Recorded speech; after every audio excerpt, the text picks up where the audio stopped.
Bismillahirrahmanirrahim. Assalamualaikum warahmatullahi wabarakatuh. Nama saya Muhammad Hafiz Biros Hamidi. Nombor metrik KSD 2006-01-018. Saya pelajar Diploma Syariah Islamiyah kelas 2 dari Kolej Pengajian Islam Johor Marsa.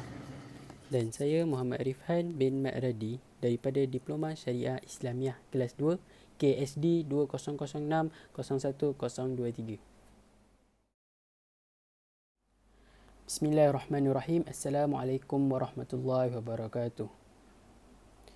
Alhamdulillah Rabbil Alamin. Wassalatu wassalamu ala ashrafil anbiya'i wal mursalin wa ala alihi wa sahbihi ajma'in, amma ba'.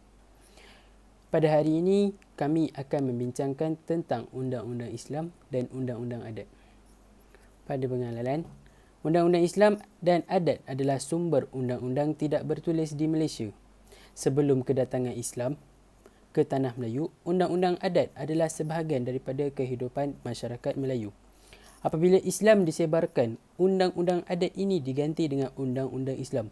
Walau bagaimanapun, ada di antaranya hanyalah berbentuk luaran di mana pengguna Islam itu hanya bergantung kepada pemakaian, perkataan bismillah atau bacaan doa, sedangkan dari segi dalamannya ia berpegang teguh dengan adat lama.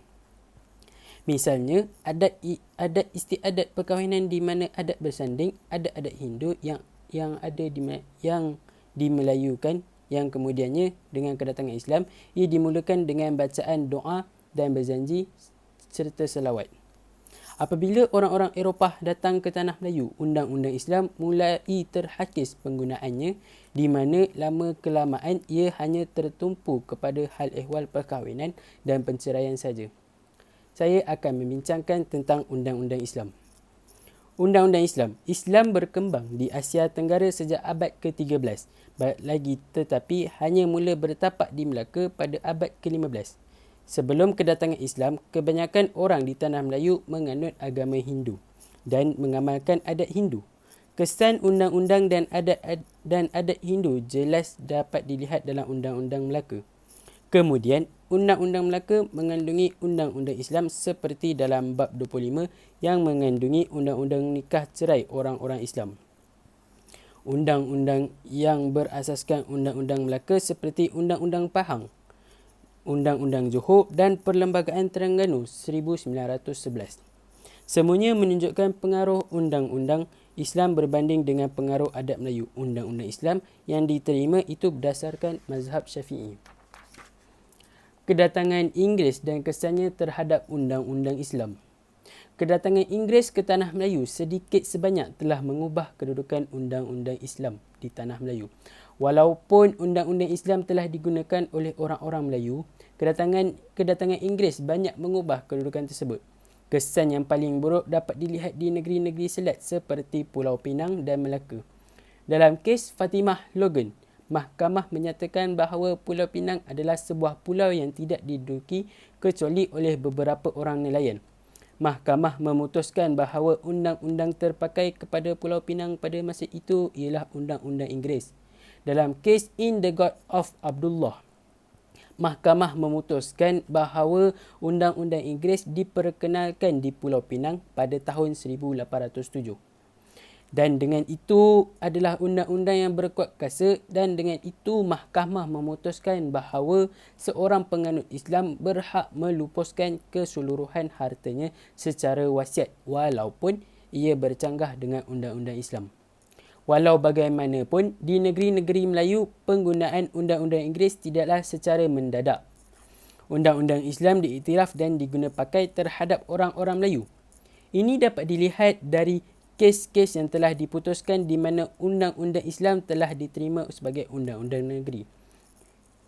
Dalam kes Sheikh Abdul Latif, Sheikh Ilyas Books, Edmund GC mengakui bahawa undang-undang yang terpakai kepada orang-orang Melayu adalah Undang-Undang Islam.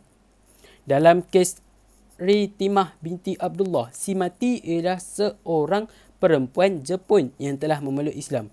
Dia telah berkahwin dengan seorang lelaki Muslim dan telah meninggal dunia sebelum suaminya.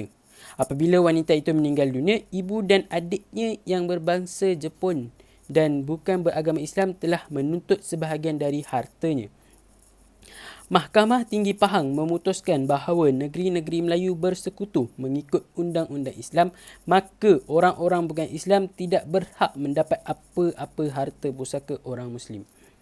Seterusnya dalam kes Rahmah v. Laton, di mana mahkamah mengatakan bahawa undang-undang Islam bukanlah undang-undang asing tetapi undang-undang tempatan dan undang-undang negara. Mahkamah mesti mengambil perhatian kepada undang-undang ini dan mengisytiharkannya. Malangnya, dalam kes ini, walaupun ia landmark atau kes asas mengenai pengiktirafan undang-undang Islam sebagai undang-undang tempatan, ia menjadikan undang-undang Islam seperti patung yang hanya layak diagung-agungkan tetapi tidak boleh dirujuk. Rahmah v. Laton memutuskan bahawa kerana undang-undang Islam bukan undang-undang asing, maka mahkamah tidak boleh memanggil pakar undang-undang Islam untuk memberikan keterangan mengenainya. Dan hakim-hakim sivil dianggap boleh membicarakan kes undang-undang Islam secara terus. Ini menyukarkan mahkamah sivil kerana hakim sivil tidak ada kepakaran dalam undang-undang Islam dan akibatnya banyak kes yang melibatkan undang-undang Islam diputuskan dengan cara yang bercanggah dengan hukum Islam itu sendiri. Kedudukan Islam selepas kemerdekaan Malaysia. Apabila Malaysia mencapai kemerdekaan, Islam telah dijadikan agama persekutuan melalui perkara 3 Perlembagaan Persekutuan. Walau bagaimanapun, agama lain boleh diamalkan dengan aman dan damai di mana bahagian persekutuan. Perkara 11 memperuntukkan hak kebebasan beragama asalkan tidak mengganggu orang-orang Islam. Perlembagaan Persekutuan walau bagaimanapun tidak memberi definisi apa yang dimaksudkan dengan perkataan Islam atau undang-undang Islam. Perkara ini dibangkitkan dalam kes Ceh Omar bin Ceh Soh VPP di mana mahkamah memutuskan bahawa undang-undang Islam yang dimasukkan ialah perkara-perkara yang melibatkan perkara-perkara rasmi dan hal-hal yang berkaitan dengan adat istiadat. Jadual 9 Senarai 2 juga memperuntukkan perkara-perkara di bawah kuasa iaitu perkara-perkara yang berkenaan dengan undang-undang Islam. Undang-undang diri dan keluarga berhubung dengan warisan berwasiat atau tidak berwasiat, perkahwinan, cerai, nafkah dan sebagainya. Ini bermakna Badan Perundangan Negeri mempunyai kuasa penuh menggubal undang-undang Islam untuk orang Islam dan juga menubuhkan mahkamah syariah. Tetapi dari segi praktiknya, mahkamah syariah hanya ada bidang kuasa bagi kesalahan-kesalahan yang dibenarkan oleh Perlembagaan Persekutuan. Begitu juga dengan undang-undang yang diluluskan di peringkat persekutuan yang bersifat pemakaian am atau dalam bahasa Inggeris of General Application yang menghadkan bidang kuasa. Mahkamah syariah dari mendengarnya contoh, walaupun apabila seorang penganut Islam itu meninggal dunia tanpa wasiat atau dengan wasiat dan hartanya perlu dibahagikan mengikut undang-undang pusaka Islam atau faraid. Dari segi praktiknya, undang-undang yang mengawal pentadbiran harta pusaka ialah Akta Probate dan pentadbiran 1959. Maafkan saya. Ini bermakna waris perlu memohon untuk mendapatkan surat mentadbir harta dari Mahkamah Tinggi. Atau amanah rakyat berhad atau pejabat tanah dan badan-badan berkuasa ini akan memohon kepada Mahkamah Syariah untuk mendapatkan sijil faraid atau pembahagian di mana akhirnya Mahkamah Syariah hanya bertindak sebagai pengeluar sijil atau rubber stamping dan tidak terlibat secara terus dalam soal pembahagian harta pusaka. Begitu juga dalam kes-kes yang melibatkan penama seperti dalam skim KWSP atau insurans nyawa. Dan Mahkamah Tinggi telah mengiktiraf bahawa penama yang berhak ke atas harta dan bukannya waris sebagaimana yang telah digariskan dalam Islam. Dalam kes Riman bin Minhad, seorang penganut Islam telah menamakan isterinya sebagai penama yang berhak mendapat wang insurans nyawa selepas dia meninggal dunia. Dalam kes ini, Mahkamah Tinggi memutuskan bahawa isteri si mati berhak ke atas wang tersebut seorang diri dan bukan memegang wang ini untuk ahli waris si mati. Ini bertentangan dengan hukum syarak. Oleh kerana terdapat banyak kes yang diputuskan demikian, Majlis Fatwa Kebangsaan telah mengeluarkan fatwa bahawa di dalam keadaan di mana seorang penganut Islam telah dinamakan sebagai penama, dia hendaklah memegang harta atau wang itu untuk kepentingan ahli waris isi mati.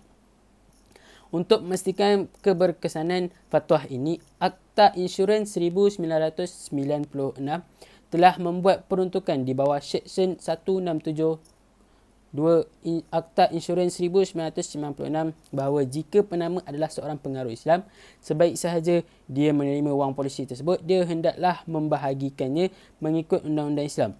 Peruntukan yang sama juga dibuat ke atas wang KWSP dan wang koperasi. Dari segi jenayah pula, walaupun hari ini telah ada enactment jenayah syariah di beberapa negeri, namun bidang kuasa mahkamah syariah terhadap kesalahan jenayah adalah sangat terhad. Kesalahan jenayah secara umumnya adalah di bawah kanun keseksaan dan mahkamah hanya boleh membicarakan dan membuat keputusan terhadap kes-kes jenayah Islam seperti khalwat, minum arak dan zina, di mana semuanya bukan kesalahan jenayah di bawah undang-undang sivil. Jika dilihat kepada pembunuhan mahkamah syariah melalui Akta Mahkamah Syariah 1965 hingga 1985, ia sangat menghadkan bidang kuasa mahkamah syariah. Pada awalnya, mahkamah syariah hanya boleh menjatuhkan hukuman penjara tidak melebihi 6 bulan atau denda tidak melebihi 1,000 atau kedua-duanya sekali. Jumlah ini dinaikkan ke 3 tahun penjara atau 5,000 atau 6 kali sebatan rotan. Jika dibandingkan dengan mahkamah sivil, mahkamah syariah nampaknya jauh ketinggalan dan sentiasa mendapat kritikan. Banyak masalah juga timbul dari segi bidang kuasa dan pengiktirafan mahkamah syariah itu sendiri. Dalam hal penjagaan anak, mahkamah sivil dan mahkamah syariah seringkali menghadapi pertelingkahan. Ini kerana Akta Penjagaan Kanak-kanak 1961 telah diterima pakai bagi orang-orang Islam di Semenanjung Malaysia. Oleh yang demikian, kes boleh dibawa ke mahkamah sivil dan juga mahkamah syariah. Dalam kes Mairam V. Arif, seorang ibu telah menuntut hak jagaan anak perempuannya yang berumur 8 tahun dan seorang anak lelaki yang berumur 3 tahun. Penjagaan telah diberikan kepada bapa anak-anak itu dengan persetujuan ibunya. Walau bagaimanapun, ibunya selepas dia berkahwin baru memohon hak jagaan anak tersebut dari Mahkamah Tinggi. Mahkamah Tinggi memutuskan bahawa di bawah undang-undang sivil dan Islam, pertimbangan utama hendaklah diberikan kepada kebajikan anak. Dengan itu, mahkamah memutuskan memberi hak jagaan anak lelaki berumur 3 tahun kepada ibunya. Akibat dari pertindihan bidang kuasa ini dan masalah yang timbul darinya, kerajaan telah mengambil suatu inisiatif untuk menaik taraf mahkamah syariah. Pada tahun 1998, Perlembagaan Persekutuan telah dipinda di mana perkara 121(1)A telah dimasukkan dan memperuntukkan bahawa mahkamah tinggi yang ditubuhkan di bawah perkara 121 tidak ada bidang kuasa terhadap perkara di mana mahkamah syariah ada bidang kuasa. Namun, apa yang masih tidak jelas ialah sama ada Mahkamah Rayuan dan Mahkamah Persekutuan mempunyai dalam bidang kuasa dalam hal di mana Mahkamah Syariah ada bidang kuasa. Profesor Iman berpendapat bahawa kedua-dua mahkamah ini ada bidang kuasa berdasarkan peruntukan. Dari apa yang dibincangkan di atas adalah jelas bahawa Undang-Undang Islam merupakan sebahagian dari Undang-Undang Malaysia. Dan ia adalah salah satu sumber perundangan kita. Walaupun ia diiktiraf sebagai undang-undang, ia tidak mengikat mana-mana mahkamah sivil dan ia hanya boleh dikuatkuasakan di mahkamah syariah. Seterusnya, saya akan sambung kepada bab Undang-Undang Adat. Okey. Pengenalan bagi Undang-Undang Adat. Undang-Undang Adat Melayu diamalkan di tanah Melayu sejak wujudnya masyarakat orang asli. Undang-undang ini tidak bertulis dan berdasarkan amalan dan kepercayaan. Seterusnya, Undang-Undang Adat terdiri daripada adat dan tradisi bangsa Melayu. Adat boleh dikuatkuasakan oleh ketua-ketua daerah sebagai undang-undang yang hidup dalam suatu masa dan pada suatu tempat. Undang-undang adat boleh dipinda dan diubah sesuai dengan kehendak masyarakat. Terdapat dua undang-undang adat yang terkenal di tanah Melayu, iaitu Undang-Undang Adat Perpati dan Adat Temenggung. Istilah adat temenggung sebenarnya tidak ada dalam budaya orang Melayu yang awal. Adat temenggung sebenarnya merupakan gelaran undang-undang yang menggunakan nama yang berbeza tetapi di bawah satu prinsip yang sama. Ini mungkin berpunca daripada wujudnya beberapa persamaan antara adat Melayu dengan adat yang diasaskan Datuk Temenggung di Minangkabau. Seterusnya, definisi undang-undang. Suatu sistem peraturan atau norma yang cuba diikuti oleh ahli-ahli masyarakat. Biasanya ini adalah peraturan sesuatu negara dan jika peraturan itu dilanggar, orang yang melanggar peraturan tersebut akan dihukum atau didenda oleh mahkamah. Peraturan ini biasanya dibuat oleh pemerintah negara agar rakyat boleh hidup, bekerja dan bersosial antara satu sama lain. Okey, definisi adat. Adat dapat didefinisikan sebagai cara hidup iaitu tingkah laku, kepercayaan dan sebagainya. Adat bersifat maya iaitu tidak dapat dilihat. Ia timbul daripada suatu pemikiran berkenaan cara hidup dan tidak dizahirkan. Apabila ianya dizahirkan dan dapat dilihat pelaksanaannya, misalnya kita melihat adat bercukur, adat bersanding dan sebagainya, itu sudah menjadi suatu budaya. Oleh itu, budaya ialah suatu bentuk perlakuan yang mencerminkan adat sesuatu masyarakat itu. Martabat adat itu sendiri berbeza kedudukannya bagi masyarakat Malaysia pada hari ini. Adat dalam konteks Minangkabau bukan sekadar cara bersanding, cara menyantap hidangan makanan, cara pertabalah lauk dan sebagainya. Tapi adat ialah suatu peraturan hidup yang perlu dipegang kuat oleh generasi mereka sehingga hari ini. Okey, seterusnya kita masuk kepada adat Perpatih. Adat Perpatih dicipta oleh Datuk Perpatih Nan Sebatang. Adat Perpatih berasal dari negeri yang terletak di sebelah barat Pulau Sumatera, Indonesia, Minangkabau. Undang-undang adat yang bercorak matrisial yang demokratik dan dibawa oleh penduduk dari Minangkabau ke Negeri Sembilan dalam abad ke-16. Dan adat ini terkenal dengan perbilangan atau customary sayings yang menjadi sumber undang-undang. Ia mempunyai peruntukan mengenai perkara-perkara berikut. Yang pertama, pentadbiran dan perlembagaan. Yang kedua, anak angkat. Yang ketiga, harta carian suami isteri dan pusaka. Dan yang terakhir sekali, perkahwinan. Okey, kita dapat lihat di sini pentadbiran dan perlembagaan susul galur asas keperpaduan masyarakat Perpatih. Yang pertama, negeri yang di-Pertuan Besar.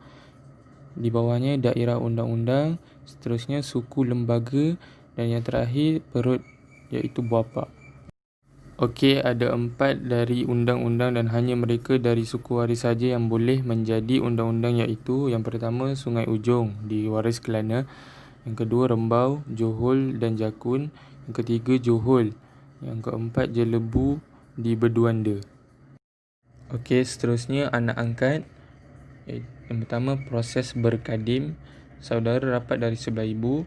Kedua, menjadikan seorang itu saudara rapat dan boleh mewarisi harta pusaka adat. Yang kedua, berkadim ini terbagi kepada 3. Yang pertama, anak angkat sepenuhnya, anak angkat terhad, anak angkat pseudol ataupun palsu. Anak angkat sepenuhnya, hubungan seperti ibu dan anak lelaki layak memegang jawatan kuasa adat. Yang kedua, perempuan layak mewarisi harta pusaka. Seterusnya, anak angkat terhad. Anak angkat terhad yang dapat mewarisi harta yang terhad sahaja. Yang terakhir, anak angkat pseudol palsu. Transaksi yang dibuat tidak memenuhi keperluan untuk menjadi anak angkat terhad. Yang ketiga iaitu harta. Menurut adat Perpatih, tanah pusaka hanya boleh diwarisi oleh wanita dalam suatu suku. Terdapat 3 jenis harta pusaka. Yang pertama, harta pusaka iaitu harta yang tetap dalam tangan perempuan. Yang kedua, harta pembawa iaitu merupakan harta seorang lelaki yang dimiliki semasa dia masih bujang dan termasuk harta yang diperoleh daripada ibu bapanya atau yang dia beli sendiri. Yang ketiga, harta sepencarian iaitu harta yang diperoleh oleh suami dan isteri. Yang terakhir sekali iaitu perkahwinan. Akad nikah dijalankan mengikut hukum syarak. Yang kedua, larangan-larangan perkahwinan dalam adat Perpati adalah yang pertama, dilarang berkahwin dalam satu suku. Yang kedua, dilarang berkahwin dengan sepupu. Seterusnya, mengamalkan sistem eksogami. Seterusnya, dalam hukum adat, suku muncul disebabkan sistem perkahwinan eksogami yang berbentuk kahwin jujur dan kahwin semenda. Seterusnya, pada upacara perkahwinan, datuk-datuk lembaga keluarga diraja dijemput dan bergantung kepada keadaan dan kedudukan keluarga masing-masing dalam masyarakat. Diadakan pesta perkahwinan dan pesta ini diadakan menurut adat upacara bersanding di Parlimen mengikut adat yang telah ditetapkan. Menurut adat Perpati, perkahwinan bukan hanya pertalian perseorangan tetapi juga pertalian kekeluargaan dan kesukuan. Jika seseorang suami bermaksud hendak menceraikan isterinya, mestilah melalui timbang tara yang disebut dalam adat dengan bersuarang. Seterusnya kita masuk kepada pengenalan adat Temenggung. Adat Temenggung dikenakan di negeri-negeri lain. Ia adalah berdasarkan kepada ciri-ciri bentuk patrilineal, nasab bapa, organisasi. Patrilineal adalah satu sistem di mana satu kepunyaan keturunan bapa. Ia biasanya melibatkan warisan harta, nama atau gelaran dari bapa kepada anak lelaki. Seterusnya, selepas penubuhan membaharui Undang-Undang Perkahwinan dan Perceraian 1976, Undang-Undang Keluarga telah diberikan penguatkuasaan ke atas hal-hal perkahwinan, perceraian dan warisan. Akibatnya, orang Cina dan undang-undang adat Hindu telah hilang kesannya sebagai sumber penting undang-undang tidak bertulis di Malaysia. Sebelum kita pergi lebih jauh, kita kenal pasti dahulu latar belakang adat Temenggung. Adat Temenggung diamalkan di semua negeri-negeri Melayu kecuali Negeri Sembilan. Adat Temenggung ini disusun oleh Datuk Ketemenggungan iaitu Abang Tiri Datuk Perpatih Nan Sebatang di Palembang. Adat ini dibawa masuk ke Melaka pada awal abad ke-15 dari Melaka. Adat Temenggung tersebar ke negeri-negeri Melayu yang lain dengan perkembangan Empayar Melaka. Seterusnya kita masuk kepada ciri-ciri adat Temenggung. Ciri-ciri yang pertama ialah kekeluargaan. Yang pertama ialah lebih berpihak kepada lelaki. Lelaki menjadi ketua keluarga. Dalam hal pewarisan harta, lelaki yang mewarisi harta iaitu dari ayah kepada anak lelaki. Seterusnya, seorang isteri mestilah tinggal bersama sekeluarga suaminya. Adat Temenggung ini menganggap kedua-dua pihak keluarga sama penting. Ciri yang seterusnya ialah undang-undang. Dalam adat Temenggung, undang-undang jenayahnya lebih tegas dan keras. Seterusnya, hukuman terhadap kesalahan pembunuhan adalah membunuh pesalah. Raja yang akan menjatuhkan hukuman, ia bertujuan untuk memberi iktibar kepada orang lain dan pembalasan kepada si pesalah. Ciri yang seterusnya ialah politik. Politik ini bersifat autokrasi, iaitu kuasa terletaknya di tangan pemerintah atau raja. Kuasanya diperkukuhkan dengan konsep dulat dan derhaka. Kuasa raja dikaitkan dengan kesaktian. Sesiapa yang melanggar akan terkena hukuman daripada raja. Penggunaan warna tertentu, kuning atau putih, dan bahasa seperti santap. Raja dan sultan mempunyai kuasa mutlak dan berhak melantik pembesar di peringkat negeri, jajahan, mukim dan kampung. Jawatan sultan adalah bersifat warisan iaitu putera sulungnya dilantik jika kemangkatan sultan. Turut mewariskan peranan pembesar dalam membantu sultan, dibahagikan kepada beberapa lapisan yang membentuk piramid hierarki. Ciri yang terakhir ialah perkahwinan. Yang pertama, perkahwinan membenarkan dengan sesiapa sahaja asalkan tidak bercanggah dengan hukum syarak dan bersesuaian dengan kehendak individu dengan persetujuan keluarga. Yang kedua, larangan berkahwin. Mengikut hukum syarak iaitu berkahwin dengan orang yang mempunyai pertalian darah. perempuan yang bersaudara, orang yang bukan Islam dan saudara sepersusuan. Okay. Yang ketiga, adat ini memberi keutamaan yang sama kepada pihak lelaki dan perempuan. Pihak lelaki cuma dilebihkan kerana hukum syarak. Kaum lelaki dikira ketua keluarga dan nasab keturunan dikira sebelah bapa.